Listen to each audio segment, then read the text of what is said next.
Hello and welcome to Juvenile Instructor Cast, where we interview authors and scholars about the work that they produce on Mormon history, Mormon studies, or anything of interest to Latter-day Saints and those interested in their history. My name is Joseph Stewart. I study race, religion, and masculinity at the University of Utah. And joining us tonight is Dr. Jennifer Reeder. Jenny, what do you do? What do? I do a lot of sassafras. That's what I call my niece, Olivia Wild Reeder. She's sassafras. No, really, I am the 19th century women's history specialist for the church history department for the Church of Jesus Christ of Latter-day Saints, just to be technical. I love what I do in a lot of different ways.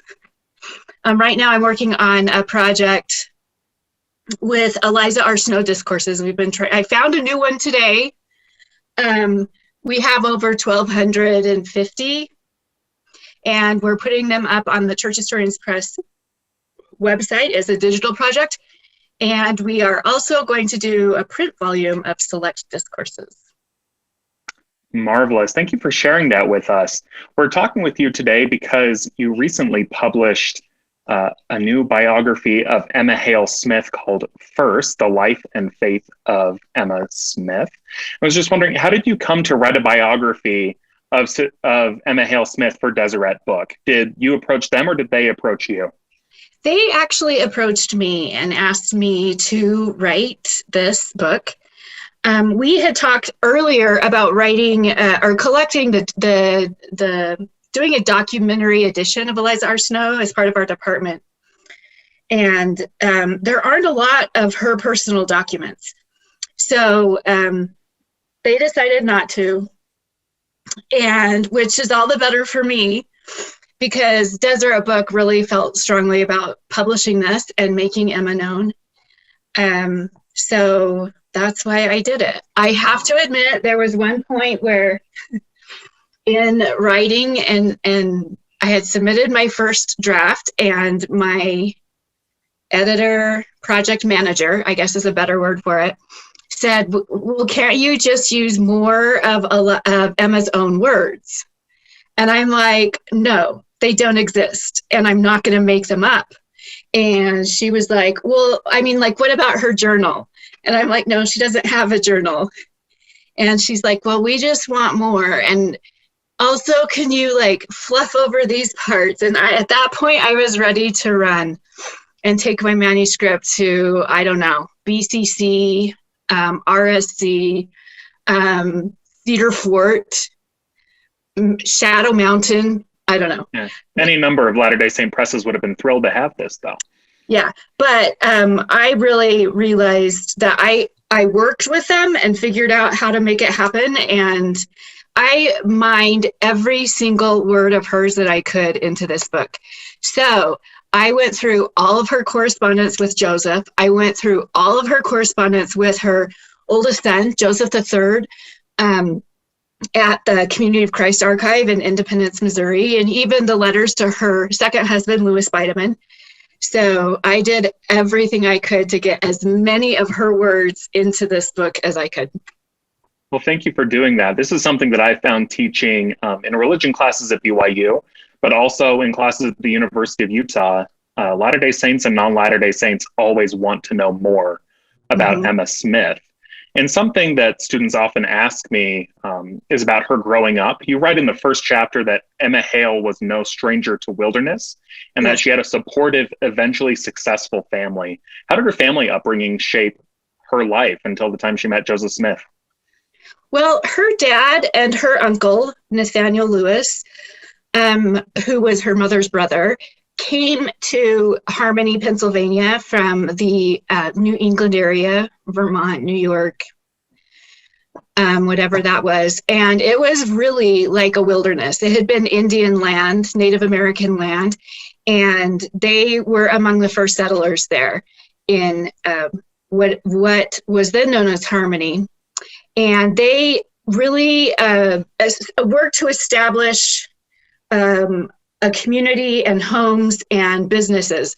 It was at a really great location just because it was on the Susquehanna River. And that river went downstream to, I think it went to Philadelphia.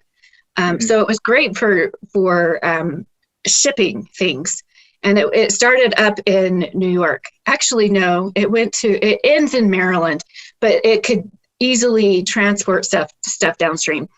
Emma's father, Isaac, was a hunter, and it was difficult to farm in that area just because it was so thickly, densely wooded, and also very steep hills. So hunting was, for him, the best way to support his family. They first lived in a log cabin where Emma was born.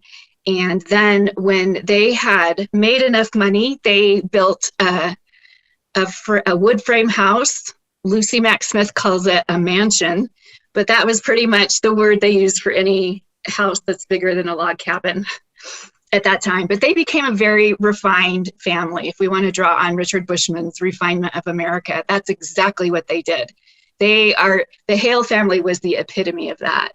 So her older brothers taught her how to ride horses and how to canoe in the river. And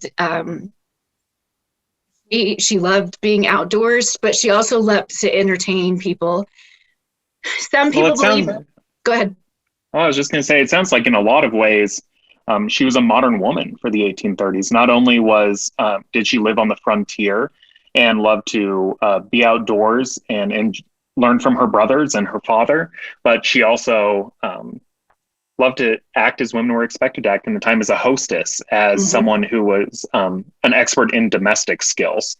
And I think that's something really interesting about her, is that she's quite educated for her time. Is that correct? Yes. In fact, can you tell us more about that? Yeah, some people believe that there was a school in the town, and then there was also a female seminary that was a few miles away. And we don't have actual records of her going there, but so many of the young women in the town went there. Also, we know that she had cows, and probably that was payment for actually teaching school, which is awesome because she later used those cows to build up her own dairy business. And that's what she first used to support her family with Joseph. That's a really interesting... I was just going to say one more thing. Someone in her Community of Christ, or RLDS at the time, funeral speech said that she had very womanly handwriting, which would have come only if she had been trained to do that. That's really interesting to me. I think that it also points out to quite a discrepancy between Emma's upbringing and Joseph Smith's upbringing. Were there any sort of obstacles between their families, or was there any sort of tension between either Emma and Joseph over the different class upbringings that they had, or between their families?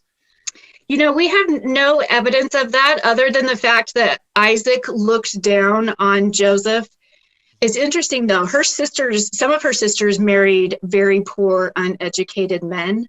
Her sister Trial did, and that was sort of the same socioeconomic class as Joseph. But the thing that made Joseph different was the fact that he had these intense religious experiences, and was translating the Book of Mormon, and was beginning a new church. And that's the thing that made her father really uncomfortable. He originally was not a religious person. He was a deist. So he kind of believed the same way George Washington and Thomas Jefferson did, more in reason and logic. However, his wife Elizabeth's brother, Nathaniel, who came with him to settle the area, became a Methodist minister. So Emma joined the Methodist Sunday school as a young girl. And they taught them at the Sunday school to go into the woods and pray out loud, which is what she did. She was about 7 or 8 years old, and her father was a hunter, and he was in the woods. And the scariest part of that story is the fact that he's hunting in the woods where children are praying. I'm so scared of that, but don't worry, nothing happened. But he overheard her prayer and heard her praying for her father, and was immediately converted. And I think that's so interesting because I think it's such a parallel experience in a way to Joseph Smith going into a grove of trees to pray and having a divine experience. It's different. The outcome is different. Well, actually, the outcome's similar because he too is able to convert his father eventually. But I think maybe that is one reason why Emma so readily believed Joseph. That's really interesting. I had never heard of this particular conversion story before. I think it just goes to show what happens when you're going back to the sources and are finding out what's most important to the people at the time, as well as in memory. Mm-hmm. Something that I found interesting is that she wasn't present, though, at the founding of the Church of Christ, what later became the Church of Jesus Christ of Latter-day Saints. 191 years ago today, on April 6th, 1830. Oh my could you gosh, tell us? you're good at math. Could you tell us where she was on that date, and maybe connect it back to what you just told us about her cattle business? Yeah. So she was back home in Harmony, and we don't know why. And in the book, every time I make a statement, I back it up with a source. And because I don't know why she wasn't there, she doesn't appear on any of the list of people that were there. And so I sort of very honestly and openly surmise why she wasn't there. And there's a couple of reasons. One, I think, is that she had hosted so many people in her home, and like tons of people had come to visit Joseph, his family, Oliver Cowdery, Martin Harris, Joseph Knight Sr., so many, and plus so many people that were interested in what they heard about Joseph. So I kind of wonder if she just wanted some alone time, some Emma time. But also, truly, Joseph had not been able to provide for their family, and they had made a deal with her father for the property, and they had given him sort of a down payment for that property. And her dairy was the only way that their family had been supported financially. So that was significant. She had to take care of those cows and make the milk and cream and butter and whatever else she did. But I think perhaps the primary reason that she wasn't there was because of her father and his disdain for Joseph and for this new church. And I think she was kind of stuck in the middle, trying to placate her father and her family that were so dear to her with her husband and the work that he was doing that she certainly believed in.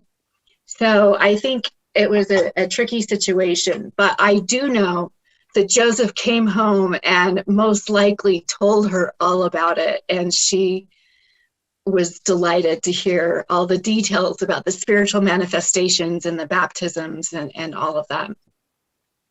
Well, thank you for sharing that. I think that this is something that we often forget, meaning modern readers, the idea of coverture, right? The idea that a man is has legal protection or legal guardianship, not only over his wife, but over any possessions that his wife may have as soon as they're married. And so it's really interesting to me to think about Joseph Smith as this religious leader. He's in charge of lots of people. People listen to him on all these things. And yet he works with his wife, with his partner, to provide for their family. And so it's just interesting always for me to think about the different dynamics of how families operated. And the Smith families must have been complicated for about 5,000 reasons. But is there any evidence that Joseph ever pushed back on what Emma wanted in terms of finances or anything like that? I don't think so. I think she was so much more comfortable and experienced with business and property and stuff like that he readily relied on her. There are several letters when he's in hiding in Kirtland with the failure of the Kirtland Safety Society, where she tells him, look, if you'll just let me take care of this, or if we can establish a trustee and trust of all the properties, then we can figure this out. Because a lot of times men won't trust me because I'm a woman.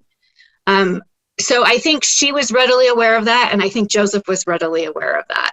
But I also think it's interesting that later on, just because the church's finances were so intricately involved with the family finances. There wasn't really a delineation. When he was facing persecution at the end of her life, and also, we can't leave this out, when she really discovered the depth of his plural marriages, I think she worried about how, if anything happened, or if any of the other wives claimed some of that property or some of that land, she wanted in her name some of the property. And so they made those transactions, and she was actually a part of that. And then she later, after Joseph's death, of course, that was a moment of great tension with Brigham Young, who was very concerned about the state of the church. She's very concerned about the protection and safety of her family, and they really clashed because of that. But later on, after the saints leave, she successfully runs this hotel, first in the Mansion House and then later in the Riverside Mansion, and she provides for her family always. And that's something that I just think is fairly remarkable is, again, for obvious reasons, Joseph Smith is so often at the center of discussions of the early history of the Church of Jesus Christ of Latter-day Saints or Mormonism, but Emma is always there. And sometimes it's in the background. I really like when you write that she provided economic and emotional, or that they had an economic and emotional contract to each other, something very progressive for their time. Yeah, definitely. Yeah, sorry, I didn't mean to cut you off there. I'm just wondering if this is something that other Latter-day Saint women pick up on at the time, or if this is something or that's commented on by people living near or around them. That's a really good question. I would say this is very progressive. I think Joseph was very progressive in his view of women. Brigham Young certainly had a different view of women. His own wife at the time in Nauvoo was Mary Ann Angel. She was very much an introvert. In fact, she never joined the Relief Society. And I think that contrast between Emma and Mary Ann was a huge one for Brigham. And he felt threatened a little bit by Emma, so much so that he shut down the Relief Society in 1845. But I do think that was a progressive thing with Joseph and Emma. But I also think Joseph was just progressive in his view towards women in the first place. And the fact that he saw women as integral to the priesthood and the fullness of the priesthood. He saw the Relief Society as integral to the full restoration of the church, that the church was never fully organized until the Relief Society was organized. And we see, and I'm going to bring in my Eliza R. Snow discourses, but she says some interesting things years later about how the Relief Society was just as much a part of the priesthood as a priesthood quorum.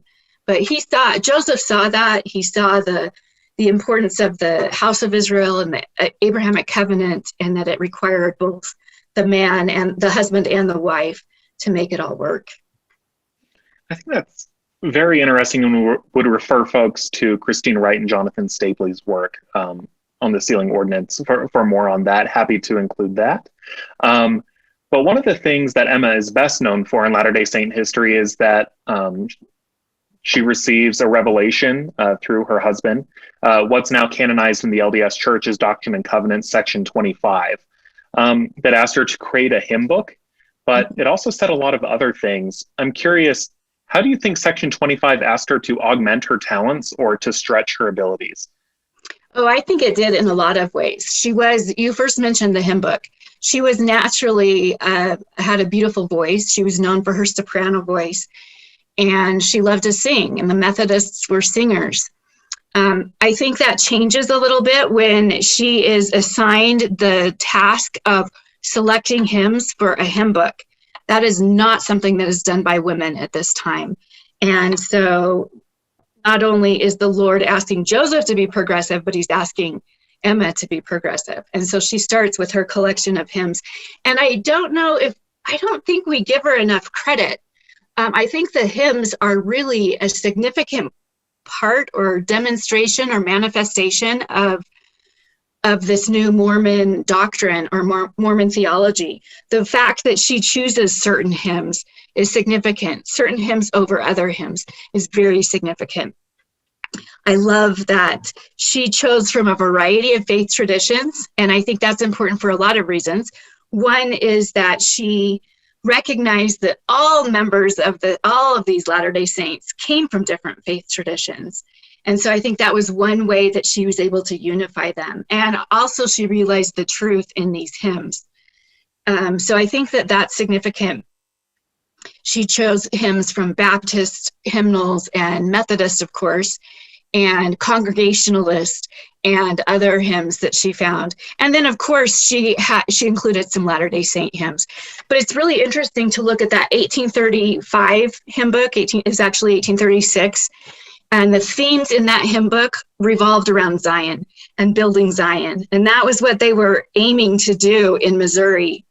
But then that didn't work out the way that they thought it would. And so in her 1841 hymnal, the themes have changed quite a bit. And no longer are they as focused on Zion, but they are focused on Jesus Christ and his mercy and his grace.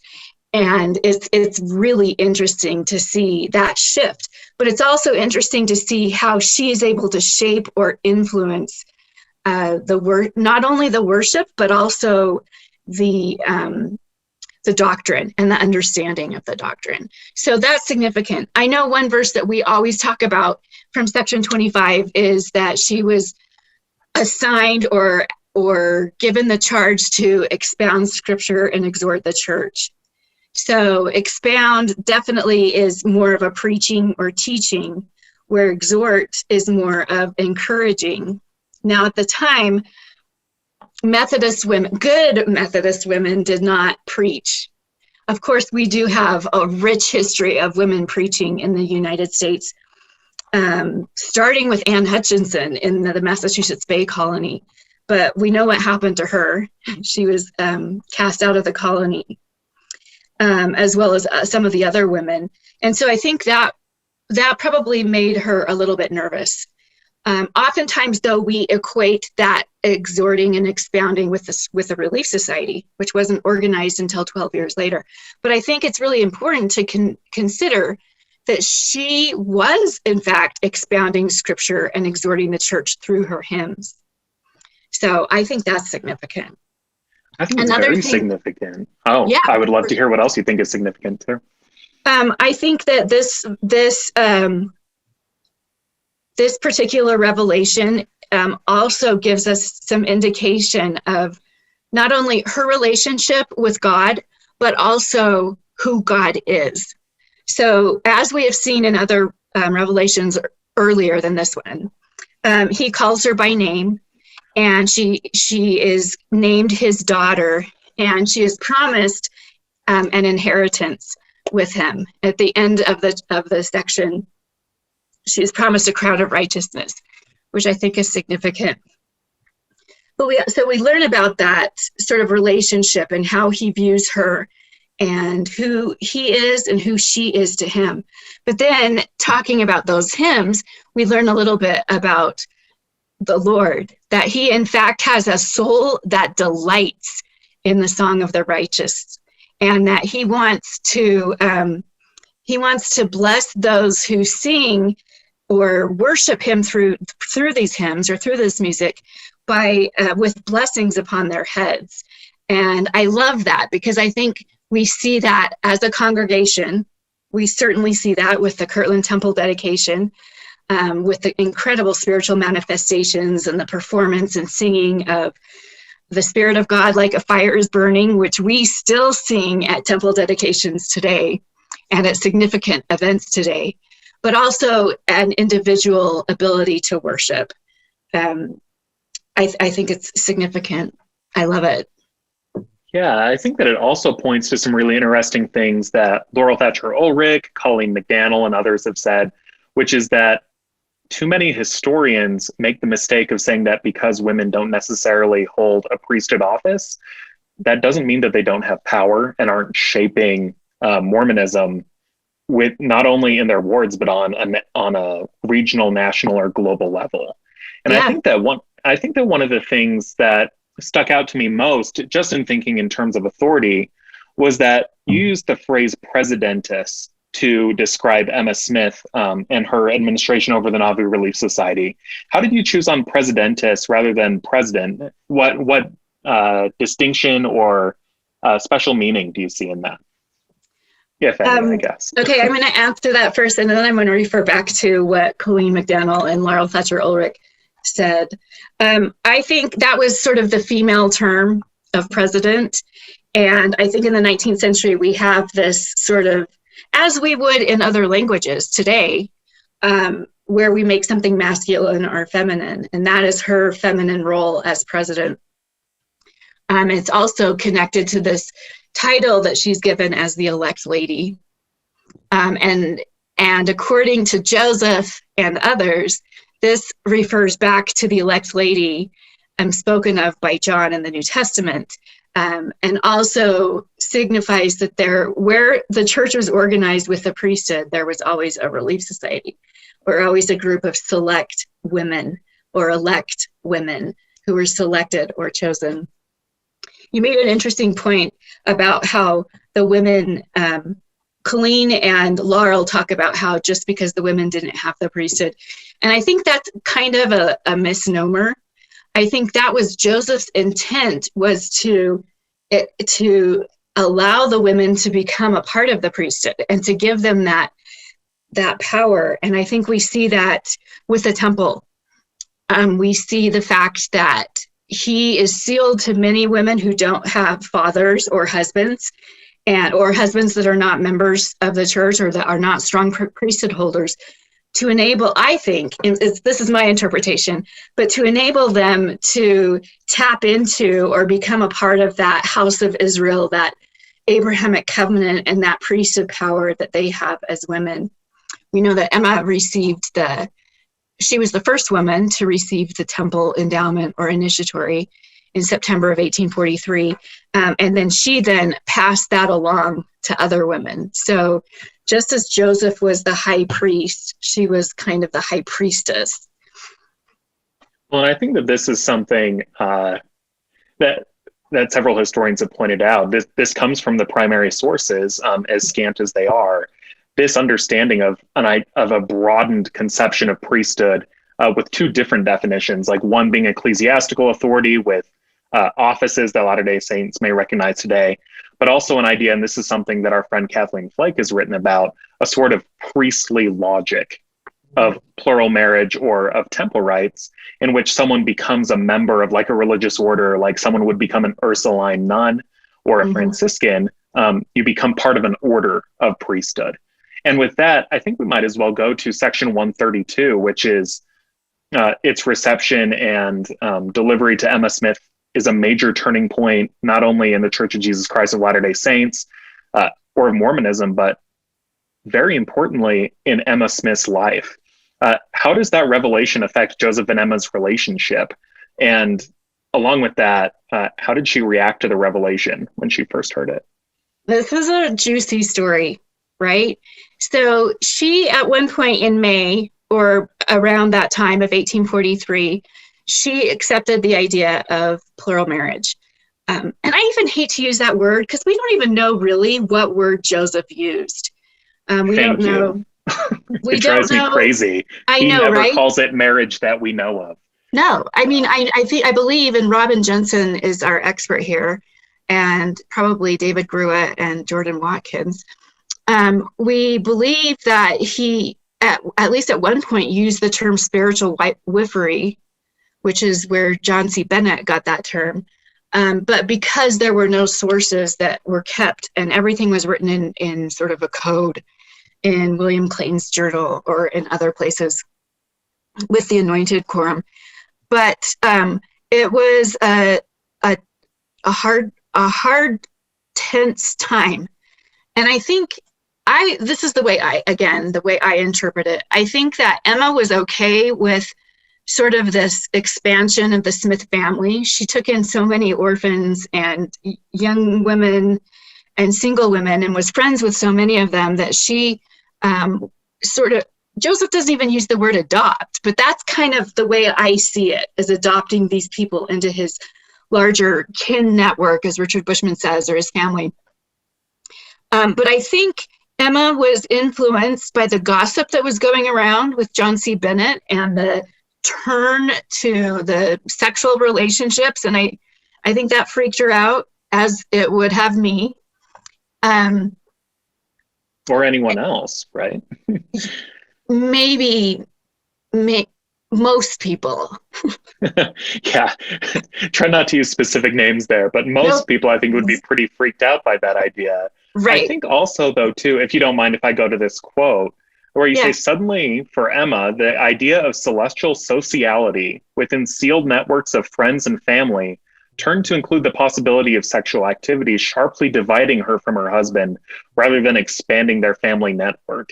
Could you speak to the way that that the sealing ritual is both isolating Emma as well as creating these networks that she's a part of um, through those who have received the endowment, the Relief Society? Anywhere else you'd like to go with that?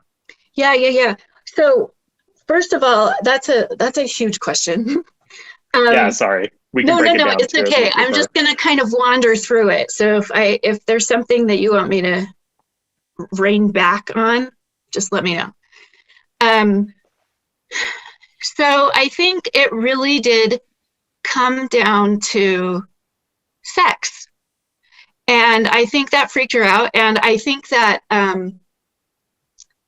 when Hiram persuaded Joseph to write down the revelation in July of 1843, and that he felt like he had a pretty good relationship with Emma, and that he could take it to her and she would be convinced of it, of the divinity of it. He and Joseph replied, "Well, you don't know Emma very well, then." So, from what I could tell, Hiram took it to Emma, and she was extremely upset. And then later, she and Joseph spent a couple of days talking about it and trying to come to terms with it. But that's the exact point when a couple of things happened. July 12th,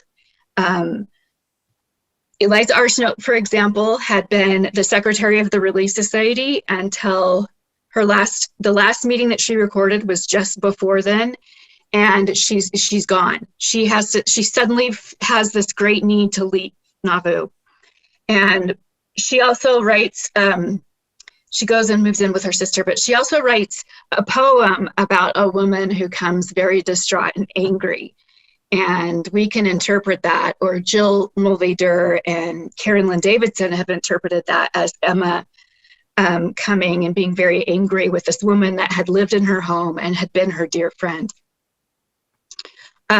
We also, there's later sources, reminiscences that talk about how Joseph and Emma talked late into the night and how she made him burn the revelation. But there was luckily another copy that Newell K. Whitney had kept. But also at that same time, they go and do some business transactions and put her name on some of their property and their children's name on some of the property. Excuse me. And suddenly she owns the half share that Joseph had owned of the steamboat. And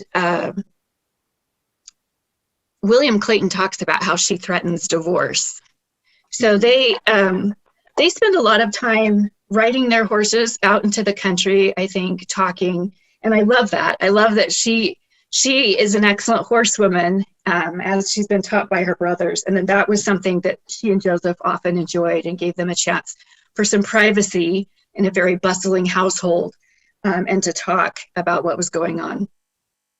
So we don't really know how she came to terms with it. We do know that in September, she was at a place where she could receive the temple endowment. And I think part of that was because Joseph had promised not to take any more plural wives. I also think it's significant, though, that revelation was directed to Joseph and Emma. And I don't believe it was ever intended to be published in the Doctrine and Covenants. And it wasn't published in the Doctrine and Covenants until 1876 in Utah. But I think in the sense that it was trying to convince Emma to believe and support polygamy, it was also saying certain things to Joseph. For example, it says that you should always get the approval of the first wife. And he hasn't done that up until now. And Richard Turley thinks that that's because he knew he was trying to protect Emma. But, and that may be, but I think the Lord is also calling him to repentance in that section too. Another thing that I think is significant in the fact that Emma denied polygamy for the rest of her life, I really think that part of that was because she had made a covenant, as was Joseph's practice at the time, to keep this confidential, to not talk about it. And that, I think, is a stark contrast to the way Brigham Young practiced polygamy in Utah, where in 1852 it was made very public. And that revelation was read aloud in 1852. And then it was published in 1876. And this is a direct conflict for her and for her understanding of Joseph and the purpose of the revelation. But I think it's also significant to recognize that there are no other offspring of Joseph's with his other wives, and also that Emma was pregnant when he died. So I don't know if it was mad sex or if it was conciliatory sex, but they did come to some sort of agreement and understanding and concern and love for each other. And I think also two things come to mind. The first is just that human relationships are really complicated. Right. And even in things where we can look 180 years later and say, that's terrible, that's awful, and I'm not downplaying anything there, to be frank, but is also really important to remember that people hash out what will work for them on a one-to-one level. Yep. And I think that we need to give credit to Emma that she had the power to negotiate that relationship. Mm-hmm. And like in having her name put in the steamboat and ensuring that her children would have an inheritance. She's not some wilting flower here. No. She is using the power and authority that she has to secure a life for her offspring as well as for her. Yeah. The second thing that it makes me think of actually is from the musical Hamilton, where Angelica Schuyler says, "I don't want a revelation, or I don't want a revolution. I want a revelation." And I always think of Emma saying, "I don't want a revelation. I want a revolution." And I would share that with all of you here. I love it. And this is something also in bringing it to this, that the Relief Society isn't revolutionary in that it's a group of women coming together to benefit their communities, but it is revolutionary in that they're given authority to be able to do it that is co-equal with the men's. That's right. That's at least my reading of it. You know, John Taylor and Joseph Smith are often preaching, and they're preaching far more than women are, to be fair, but that the women are left up to make decisions in which they don't need to ask the male priesthood hierarchy for permission to do things. Is that correct? Yeah, and that is correct. They're preaching more in that first meeting. We don't know that I don't think John Taylor ever came to another meeting. But of course, Joseph gives these amazing sermons to the women. April 28th is a significant one. And I think just to understand that heritage and what it meant to these women, we have to look at Eliza R. Snow. We were just looking at some discourses that she gave in 1878. So this is quite some time later, but she is actually empowering the women and telling them that by virtue of their membership in the Relief Society, that they can administer to the sick and the needy. And that shifts over time, and it changes a little bit over time. Later on, she says that it's by virtue of a woman's endowment. She has that ability. And then even later, it shifts to pray with faith and call the elders. So I think that that's a really significant part of it. And I think go ahead. I was going to say, I think that sort of autonomy is something that Brigham Young finds I think threatening is probably the right Mm-hmm. word. After Mm-hmm. Joseph Smith's assassination in June 1844, what else contributed to Emma Smith and Brigham Young not seeing eye to eye on a number of issues after Joseph Smith's murder? I think this is a really good question, and I think we don't talk about it very much. But I think part of it was both of them, I believe, were sort of competing for Joseph's attention. Emma, in an interview at the end of her life with her sons, says that she would give Joseph suggestions, and she says he often gave heed to what I had to say, which I love. And I don't think Brigham had that in his relationship with his wife. But I also think that, for example, when Joseph died, Brigham was on a campaign mission, right, in the East, and he didn't get back to Nauvoo until August. And the first time he came to visit Emma, you would think that he would come to pay his respects or to mourn with her.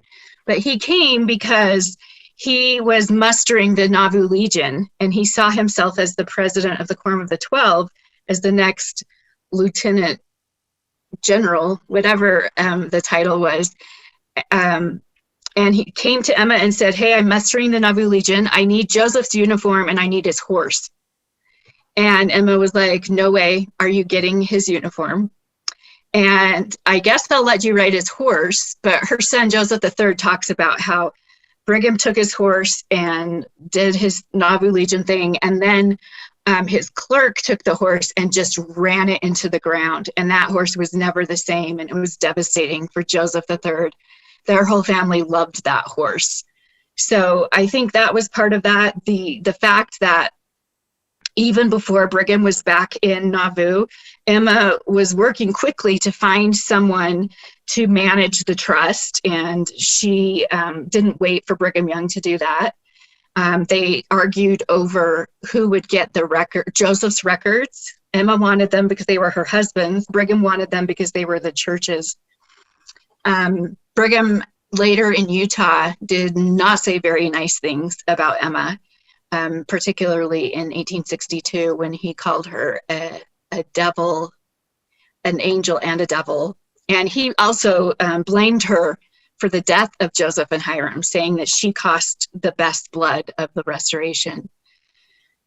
At one point, when there was still a lot of turbulence in Nauvoo, he set up guard around the mansion house where Emma and her children were living, which made Emma feel very, I guess, insecure and like not protected, but like guarded to make sure she didn't do anything. And that was really frustrating to her. I also think it's interesting, though, that Emma and Brigham Young both said the exact same words right before they died. Brigham Young was in 1877 and Emma was in 1879. And they both said, "Joseph, Joseph, Joseph." And so I like to think that he came for them, and I hope that they have reconciled. I'd like to think that they had a warm mug of Postum and figured things out after they departed. Something so you framed that in the book really interestingly, and again, this is from Deseret book. It's called First: The Faith and Life of Emma Smith, or is it Life and Faith? I'm sorry. The Life and Faith of Emma Smith. The Life and Faith of Emma Smith, and highly recommend it. You frame it as Latter-day Saints are Brighamites, those who go to the Intermountain West see Emma Smith as a devil. And those members of the reorganized Church of Jesus Christ of Latter-day Saints, now the Community of Christ, saw her as an elect lady. And these sort of conflicting memories of Emma. Mm-hmm. I think that it goes into a lot of something that we don't often speak about as historians and would like to ask you about, which is just that the people that we study, I think trauma would be an appropriate term, but there's certainly significant pain attached to historical actors, attached to historical events. And mm-hmm. sometimes folks like Emma Smith get caught in the middle of that. Mm-hmm. And I'm wondering if you have memories or while you were writing this book, if folks spoke to you about Emma in maybe a less than flattering light or a flattering light, depending on their religious affiliation or lack of a religious affiliation. I want to share two stories of two experiences that I had with different women. The first one is before I even started writing this book. It was when I was working on At the Pulpit with Kate Holbrook. And she and I were meeting with Linda Burton, who was then the general president of the Relief Society. And we knew I was doing the first half of At the Pulpit, and I knew I had to include some Emma Smith words. And so I had sort of parsed together, because we didn't have like a full-on discourse, but we had things that she had said in the Navajo Relief Society. But I was also reading it from a critical historian's point of view, and I just could feel this anti-polygamy undertone in everything that she said. And President Burton said something to me, and I don't know that I had expressed that. I can't remember the details of it, but President Burton said something to me about, well, Emma was the elect lady. And when she said that, I realized that she was speaking to me, President Burton was, as the elect lady. And it came with such power and such force that I realized that I needed to sort of shift my interpretation of Emma and give her the credit that she deserved. Yes, she was a complicated person, and I think that's why I love her, because I'm pretty complicated too. But it makes her real to me. And then I want to jump forward to working on the book. And I was in Independence, Missouri, at the Community of Christ Library and Archive. And we took a minute to go into the little gallery they have there, but also just working with Rachel, who's the archivist there, and just seeing this sense of respect and love for Emma was incredible. And I realized what an important person she is for their church. And I write about this in the introduction, but I spent some time on March 17th, which is the anniversary of the Relief Society. And I was on the temple lot, which is owned by the Hedrickites, or the Church of Christ temple lot. And from that location, you can see so many different breakoffs. You could see the Church of Jesus Christ of Latter-day Saints Visitor Center and Stake Center. You could see the Community of Christ Temple. You could see the Church of Christ Hedrickites house, which is on that property, and they own the property. And you could see the Restorationist branch of the church and several other Community of Christ buildings. And I knew that around the corners were different breakoffs, the Cullerites and so forth. And I just realized that both Emma and Joseph were at the center of all of this, and that so many different people look to her and understand her and value her in her place, and that her hymnals have been a part of so many of these other traditions. She actually created another hymnal for the reorganized church in the 60s. And I love that. They truly do value her as a founding woman, a founderess. I don't think that's the right word, but I was just trying to make it female. Well, I think it sounds great. And this is something too that I've noticed even in my lifetime, is Latter-day Saints coming to respect and see Emma Smith for the woman she was, rather than the sort of caricature that she became in late 19th century Utah. And I think that this is an example of how historians come to work together. I sometimes joke with my family that historians are no fun at parties, because we know all these things and then we try to put them together into different contexts. But I'm curious if, as a historian, if your empathy grew not only for Emma, but for other folks that you study as a part of your work, and just sort of that, if it took place, I guess, what that empathy means to you as a historian.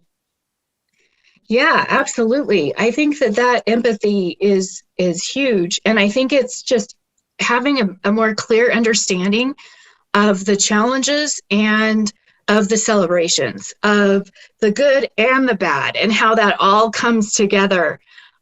When I was at the Latter-day Saint Theology Seminar in 2019, we were studying section 25. And for some reason, I I wrote my paper on this, but I'm so intrigued by the idea of Adam and Eve and Joseph and Emma, and how they too went through the lone and dreary wilderness and had noxious weeds and thistles, and how that is actually an experience that all of us have, and that all of us have to go through.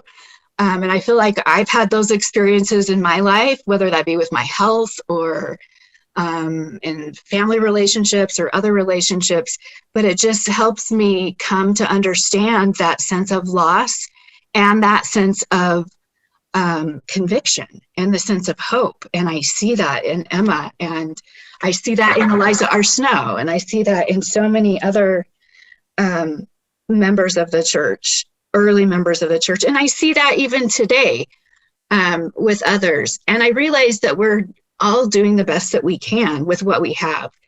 That's one thing that I think I repeat throughout the book, is that Emma's doing the best that she can with what she has.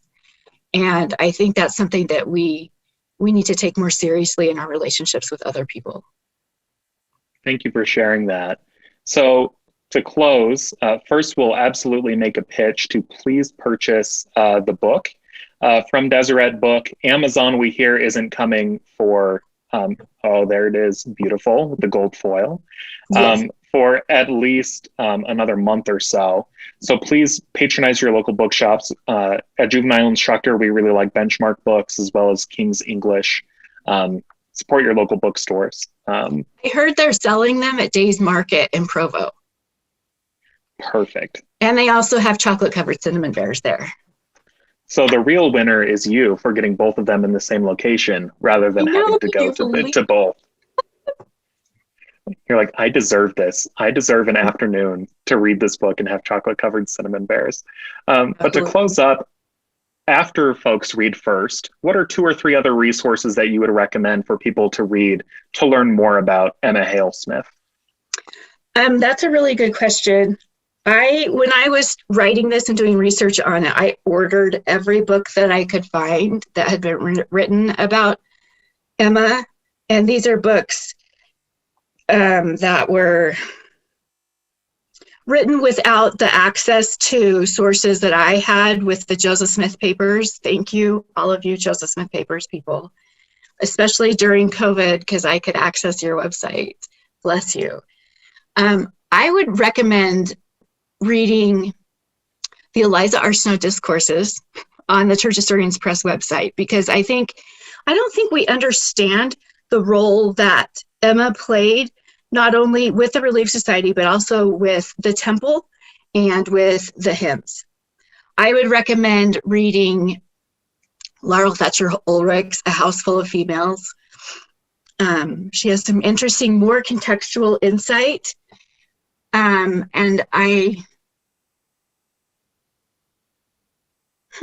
That's a good question. I think that those are excellent places to start. Okay.